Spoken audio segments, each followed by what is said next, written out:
Hello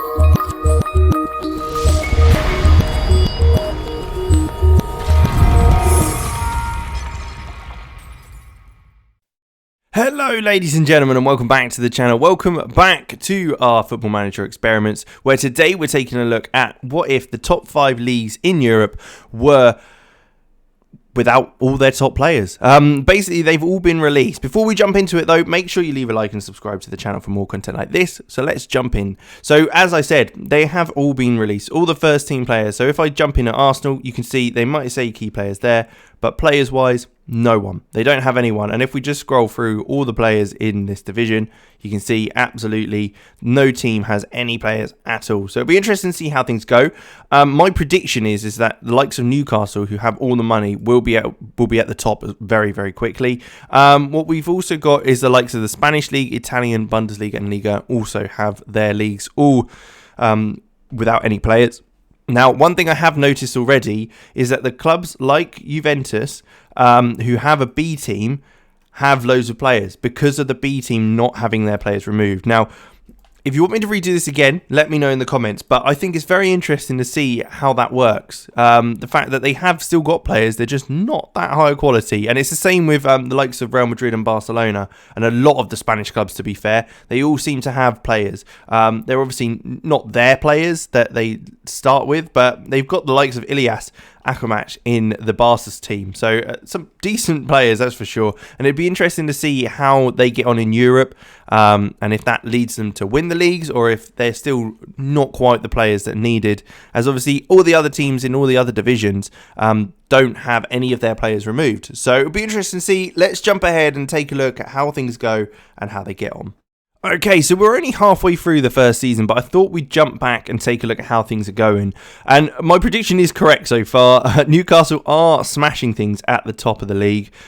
Big clubs up there. Norwich sitting in 6th, though, which is an interesting one. And you've got the likes of Palace, Leeds and Villa all at the bottom there. Let's take a look at the kind of transfers window, though, and how that's gone. So you'd expect teams to just bring in players on a free, but it looks like they haven't. You've got Oscar coming in to join Newcastle for 51 million, which is kind of ridiculous when you've got players that aren't signed to anyone. I mean, there are lots of players that have moved. So like Moranchuk, Haidara has moved to Everton. You've got Craig Dawson and Will Alves. Thierry Small's gone to Leeds. Jerome Boateng to Newcastle. Acuna, Acerbi to Newcastle as well. Danilo, Baxter. So there's plenty of players that have moved around. Looking at this, you see Jerome Boateng going off to Newcastle is quite a big one. Reece James to Newcastle as well. I mean, let's just look at Newcastle because it looks like they've kind of bought the league effectively already. They've got Danny Ings as their captain, João Moutinho as their vice captain, Eduardo Mendy in goal, Luke Thomas as their top prospect with Calabria, Boateng, Kurt Zuma, Reece James at the back, Dallas, Oscar, João Moutinho and Acuna in midfield, and Olmo and Calvert-Lewin up top is mental, to be quite honest. And the fact that they've got Weymouth in the cup as well, poor Weymouth, the Vanarama National League team might have a bit of an issue there. But that is pretty mental, to be quite honest. They are top of the league with that squad, though, and it's no real surprise, is there really, that is the case. But what we can also do is take a look at the likes of the Spanish league to see how they have got on. Like we said, they're teams with players that are from their B team. Real Madrid looking like they're doing pretty well up there with Alvaro Morata up top. They've also got Alphonso Davies, Juan Cuadrado, Giovanni Reina, very nice, Rodri, John Stones coming in along with Azpilicueta as well. So they've brought in a lot of players along with, and this is an interesting one, Bilbao. How have they dealt with this? Because they're obviously limited to having players who have Basque nationality. So if I add in insert column, I think it's general second nationality would be, wouldn't it? They are all Basque, so they've had to re-sign Basque players. So are these all players from their academy? I'm going to say yes. Is that right? From their, they have a B team, don't they? Yeah. So they've had to use their academy setup really to really be able to bring players in. Let's take a look at their transfer history, though, and see if that has made any difference. If we jump in here. So we can see that there are players that have come in. So the likes of Eneko Delgado, Carlos Macias, Malcolm, a lot of players coming in which aren't necessarily big names or anything like that. So that's an interesting one. Not what I'd have expected. Yusuf Diarra, didn't know he had Basque nationality. Interesting. But yeah, I'd say that's very, very interesting. Barca sitting in 5th there, with the likes of Real Sociedad, Lower, Vallecano, Getafe and Levante all at the bottom. Nianzou having the highest average rating, along with clean sheets going to Arnold Tennis and Matthew Ryan of Atletico Madrid. Interesting. Let's take a look at France, though. Not France just in general, but it would be good if it was Liga. Let's just go to PSG and then I'll be able to jump in if I can find PSG. What am I doing? I'm having an absolute shocker. Let's try this. Paris Saint-Germain, there you go. How long do I play this game? Yeah, I still don't know how to search for certain players and teams. But you can see here, this is kind of mental. Lukaku sat in there as their big striker, but they've also got Harry Kane and Robert Lewandowski.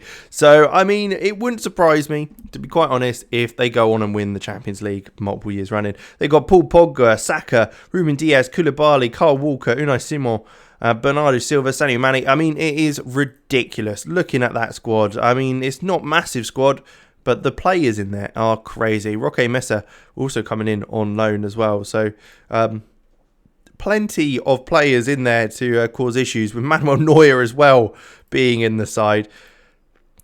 Bit ridiculous. And as you could probably tell, they are top of the league quite comfortably. Neil Maupay playing for Nice, top goal scorer though. Even though Lewandowski and Kane are both joint ones just behind him. And Kane's top assists maker. Interesting. Serie A though, let's take a look at there.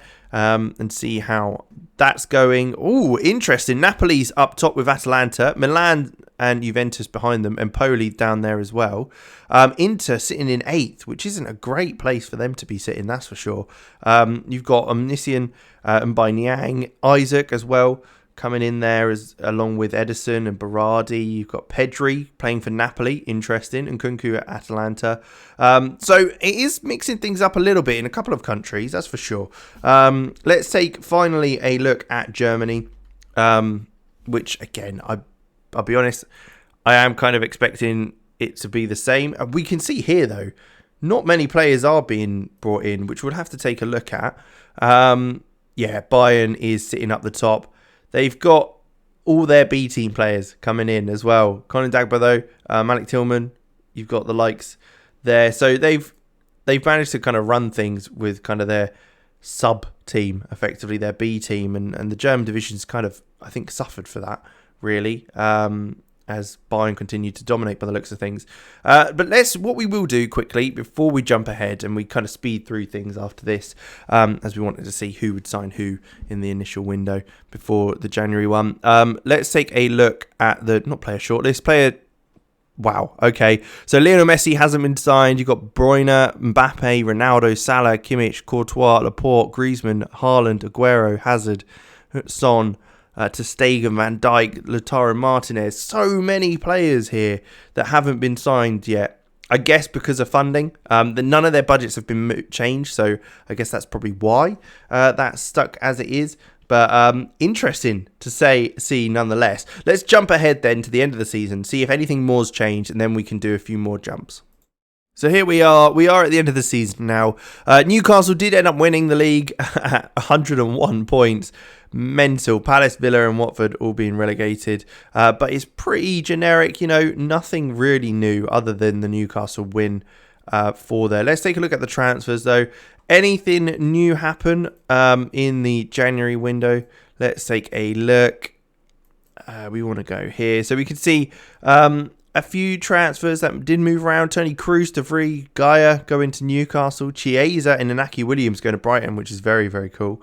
You've got the likes of Marcus Rashford going to Newcastle, Raheem Sterling. I mean, that is mental. team does Newcastle have? Calvert-Lewin, Danny Ings, Rashford, Lamar, Oscar, Sterling, Reece James, De Vries, Guindo, Dallas, Mendy. I mean, they've got Cristiano Ronaldo. What is this? This is mental. But not really that surprising when you think about it. I guess it's really helped with every other team also falling behind in their performances. You've got Arsenal signed Trent Alexander-Arnold and Jadon Sancho and Luis Suarez as well. So they've got a bit of a decent side there. Sancho, Suarez, Thomas Muller, Alexander-Arnold playing centre midfield with Jordan Henderson, with Pereira and Levi Colwill on either side. And a weaker centre-back partnership. So maybe that's why they've dropped to 7th in the table. But Zlatan Ibrahimovic has joined Brighton along with Fernandinho, Luka Modric and Dybala. I mean, they've gone... It looks like Brighton's gone for a bit of a old-school approach with the players they've signed. Because you've got Dybala and Zlatan up top, Inaki Williams on one side, Chiesa on the left, which are pretty decent. Duncan Elliott sitting in midfield with Luka Modric. Bet he's having the time of his life, the 16-year-old. Darren Ward, Fernandinho, Zakaria Addesamad, who I'm guessing is another one of their academy players coming through. And then Dutton Black as well. Gavin Bazuma in goal, who's a pretty decent keeper with a bit of potential there as well. Camavinga to Leeds. That's an interesting one. Son to Leicester. Sané to Burnley. Alisson to Arsenal. Maguire to Burnley with Serge Gnabry as well. Some massive names. Let's take a look at the Champions League though, and see what's happened there. Because, okay, there you go. We kind of thought it might be a PSG win, that one. Let's take a look though at the stages. Is there a way for us to look at the group stages? There you go. So Milan, Madrid, Chelsea and Leipzig in Group A, which is very cool. Massive teams in there, to say the least. And that's obviously shown that Milan and Madrid, having those B teams probably helped them with how that's gone. With that as well, you've got Olympiacos and Salzburg going through in the Champions League. Again, probably because Liverpool and Atletico had those reduction in players. PSG, obviously we saw them smashing things so far, with Rangers and Bayern being dropped out. Juve and Ajax going through. Zenit and Sporting, Barca dropping out there. Inter and Man United. So it is affecting teams, or it had done. I can't imagine it will do for much longer. If we go to the first knockout round, we can see we've got Lille, Ajax, PSG going through, Besiktas, Zenit, Milan, Madrid and Porto. So it's causing teams to have to lose in those games. PSG beating Milan, Ajax beating Real Madrid, with Besiktas beating Porto and Lille. And so two French teams doing very well in the Champions League, that's for sure. And Ajax would take on PSG in the final, where it was a 3-2 loss for Ajax, but they obviously tried to take as much of an advantage as possible in that one. Let's jump ahead though this time and take a look at where they go and how things develop.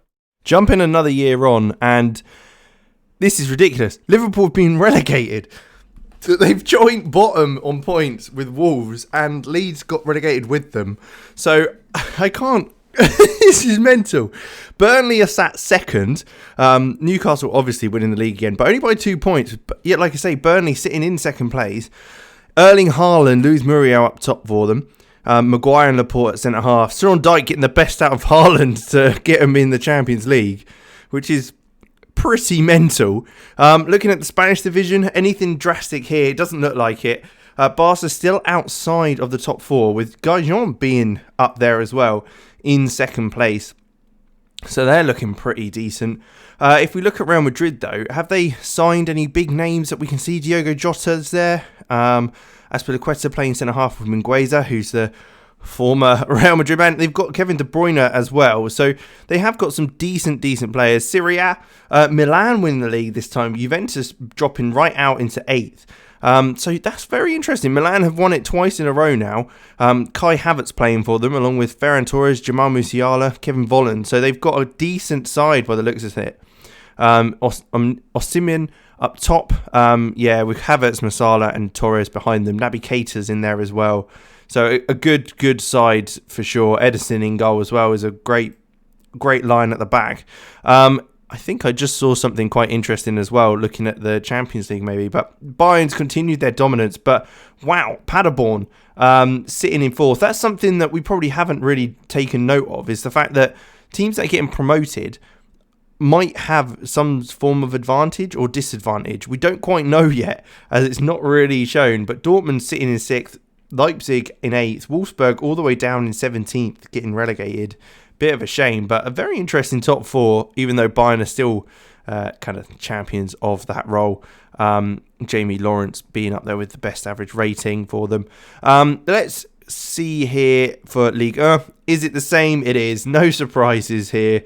PSG continue their dominance in the league, with Robert Lewandowski being their top goal scorer. Mane, Kane, Valverde's in there now. I mean, it's kind of ridiculous, isn't it, really? The team that they've started to put together. It's quite insane, to be honest. But there you go. That is PSG for sure. Let's take a look at the Champions League, though. We can obviously take a look at the schedule for these guys. World Club Championship, they did win that. Let's take a look at that, to be fair. We could see that PSG obviously won that initially. But if we go to all groups, Tottenham winning their group, PSG winning theirs, Madrid winning theirs, Ajax not quite able to beat Flamengo, Liverpool, Chelsea losing out to America, who actually reached the final by the looks of things. So some interesting ones there. Look at this. They've only lost a few games in the league, 3 games in the league, maybe, PSG, reaching the semi-final of the French Cup, but losing to Nantes. Champions League, though, let's take a look at this. It looks like Milan have won it. Wow, okay. If we go to stages and go back and look at group stage, we can kind of follow the journey again. Bayern and Shakhtar going through there. Milan, Sporting, Atletico Madrid still not making it. Rangers topping the group in this one. Bilbao and Tottenham unable to go through there. City being knocked out by Besiktas. Porto, Napoli, Atalanta, Real Madrid, Liverpool being knocked out there. Newcastle smashing it and winning the group with Monaco, Sevilla and Leipzig. So all 4 of those teams being teams that had lost all their players at the start. Going to the knockout rounds again, we can see the likes of Real Madrid, Newcastle, Monaco, Porto, Atlanta, Ajax, Milan and Napoli going through there. Quarterfinals, with PSG out, it meant Real Madrid and Milan, Newcastle and AS Monaco going through. Finally, in the semi-finals, you got Milan, Newcastle up next, and then it seems like, Milan won that competition, beating Newcastle in the final. So, I mean, quite the outcome. I mean, they're 2 teams that you would not expect in the Champions League final. I guess it's the deals they've made that have made them so prominent in that season and the competition. Let's take a quick look at the shortlist, though. Is there any players that are currently free agents that are looking very, very big? So they expired. Mesut Ozil, who is retired now. John Obi Mikel, Connor Hazard. No, not really. Moise Kean, maybe, but he's looks like he's joining Juventus there. Diafra Sakho still at AS Arta. But looking at it, there's not much going on, to be fair. It looks like most of the players have now joined clubs, and it's just the world of football that we are now in. Let's take another jump then and see how things continue to develop. Okay, so a couple years on now, Liverpool are back in the Premier League. Burnley are down in 6th now. We can see Newcastle have won the title 4 years running, so they've been very, very dominant in that aspect. Spanish League, Real Madrid, it was their time to kind of be dominant. Barcelona and Atletico are climbing back up the rankings, though, so that's quite cool. Italy, we've got the likes of Milan, who again, so we've had 3 leagues with 1 winner for the 4 seasons. Interesting to see. Look at the Bundesliga. Is that the same? No, it's not. Wow. Okay. Paderborn, the club that has taken over from Bayern. That is amazing. Because they weren't even up there initially. They won promotion the first season. They finished 4th and then won it. That is insane. They've got Angelo up top with Hugo Duro as well. They've got Jonas Hector, Gonzalez, Popov. So nothing, I'll be honest, it doesn't look like there's players that are massive in there. Seems like they've spent quite a bit of money though. De La Vega, Jamie Angelo's one of the players that have come in, which is massive. But other than that, it's one. It feels like one of those Leicester wins, because that is kind of mental. So fair play to Paderborn for managing to knock off Bayern for that season. They did end up dropping to 13th in the last one, and Bayern have won it a couple of years since. But yeah, I mean, wow. Surprise for sure. Looking at this though, you can see again, PSG have won every title going forward. They've only lost one game in the last season, so no surprise there. Haaland's now... Jesus, their team is ridiculous. So I guess maybe... No, Lewandowski's still there. What is this striking team? Look, Haaland, Lukaku, Mane, Lewandowski, and Harry Kane. I've not really got anything to say about that, because that is just ridiculous of a strike force. And Kaiki's at the back there, who we know is very, very good. Ruben Diaz, Gabriel. So, I mean, the only deficit is maybe their goalkeeper. But even then, Unai Simon is very, very good. Let's take a look at the Champions League then. Quickly jump into the schedule and the Champions League. And we can see that PSG won it, Milan, PSG, Newcastle. So the teams that have been consistently winning the league in their domestic divisions certainly have kind of continued that.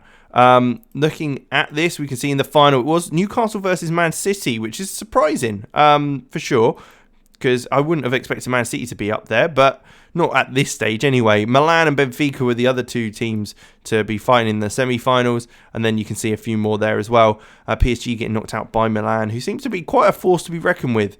But wow, okay, that is very, very impressive. Let's jump one more time to take a look in 2030 and see how things go on. Well, okay then. In England, we can see Man City have got the title. They clawed it back from Newcastle, winning it 3 times running. As we've got on to this stage now, 5 years on, it's kind of a case that things are going back to some sort of normality, I expect. Although Liverpool are very much in 14th and very much struggling. They've got some decent players. Patson Daka's in there. Gosens, Kaiki is in there now. Jules Koundé and Salamakis. So they're still a good side. I don't quite know what's happening with them.